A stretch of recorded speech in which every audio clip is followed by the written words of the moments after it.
you and Tony have a friend, Ellen Langer, and I've heard her. She's people call her the mother of mindfulness. Yes, she's a beautiful woman, and she is the first tenured Harvard professor in the psychology, female Harvard professor, very bright woman. And I've heard her say, like, we're there, but we're not really there. Like when someone has asked her what mindfulness is, and I certainly know that feeling. And that's something like my outcome would be, I want that clarity of experience and clarity of mind and presence. And so I don't know if mindfulness and meditation are kind of all in the same. I clump them all together. Yes. I don't know. Tell me. Well, once again, I can only share my experience. But when I started to meditate, to actually sit and have meditation, and I'll share exactly what I've done, at the beginning, I would, I had this expectation that it needed to be 10 minutes or 20 minutes or 15 minutes. And it didn't work for me so well in the very beginning. And so I would just close my eyes and tune in for maybe 1 minute or 2 minutes.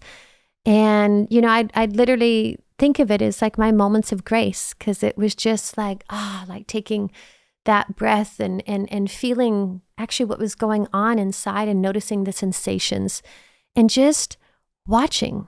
But when my eyes are closed, or if our eyes are closed and we're sitting in meditation and thoughts are arising, rather than I shouldn't be thinking that. Why am I thinking that? Why am I thinking about cleaning my closet or the sandwich I want to eat after this?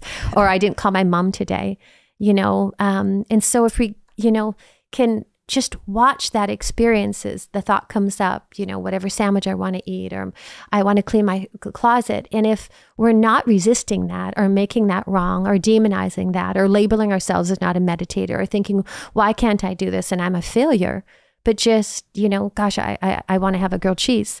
Then it's just the thought coming up and it goes. Yeah. And then the next thought comes up and goes. And we get to watch that experience.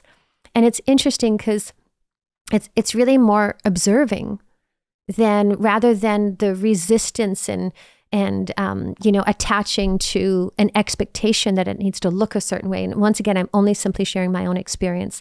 But when I did that, it's like you can't effort meditation. Right. You can't it's not something to achieve. It's something to experience. And we're all really good at doing. I mean, we'll sit we as human beings will sit for like 20, 30 minutes and scroll through social media and be all else in somebody else's business, and not think twice about, just randomly or aimlessly, looking at something on social media, but to actually say, okay, I'm going to sit and experience actually what's happening inside and connect to the gift of that reality. And I say gift because we're alive. I think for myself, that's always been my through line. Like,